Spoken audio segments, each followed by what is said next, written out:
Hello everyone. This video is to answer a question that came from a viewer, and I found it actually to be a very interesting question. I wanted to know the answer myself, and it's about chaga, or True Tinder Fungus.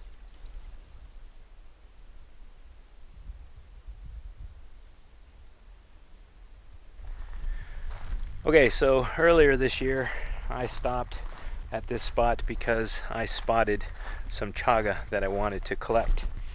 And Hillbilly Homestead channel asked me a very interesting question. They wanted to know if I would come back at the end of this year and show the same place that I harvested the chaga to see how much it had grown. And I thought that was a very interesting question because I wanted to know how much it had grown. Now at the end of this video I'll put a link to the video where I harvested the chaga. It's overnight camping adventure or not. I was up here in April and unfortunately I couldn't make it all the way in to my destination because the roads still had too much snow on them and I wasn't sure I would be able to get back out. But if you want to see what this looked like before I harvested it, I'll put a link that takes you directly to that spot in the video. And here's the tree. Okay, now if you go back and watch the other video, you're going to notice I'm wearing exactly the same outfit, and that's because I have absolutely no imagination. I have sets of clothes that I like to go out hiking in, and I wear them all the time, and purely by chance I dressed exactly the same way. But I guarantee you this is December, and when I cut this chaga from these three spots, it was April. So do the math, 8 months ago. So you can see here where I've cut, there is absolutely no indication there is any new growth there whatsoever. And I really can't tell if the parts that I left have grown much at all. But I have done some research on this, and I'll share with you what I found out. Okay, chaga, or True Tinder Fungus, turns out is a very slow-growing tree fungi. The piece that you saw me cut off earlier this year from that tree probably took the better part of 10 years to grow to that size.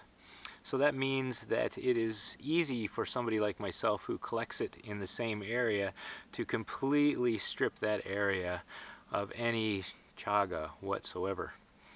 So I'm always impressed when I see somebody like Kull from Kullcraven Bushcraft find some and leave it for a later date.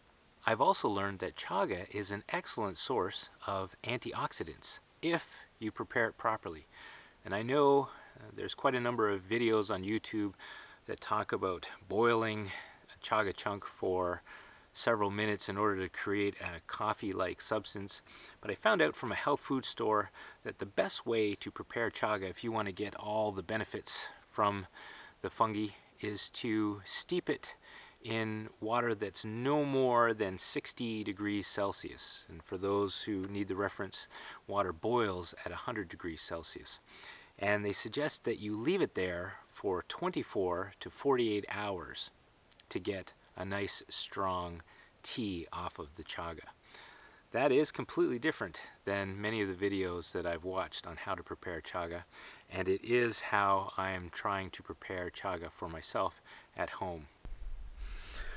So my advice, the next time you come across chaga or True Tinder Fungus in the woods and you don't need it, leave it, and hopefully that tip on how to prepare it will allow you to get the most benefit out of the fungi that you possibly can. See, there was some benefits to watching this video, and I appreciate your views, and I look forward to seeing your comments down below. And thank you very much, Hillbilly Homestead, for your question. Bye for now.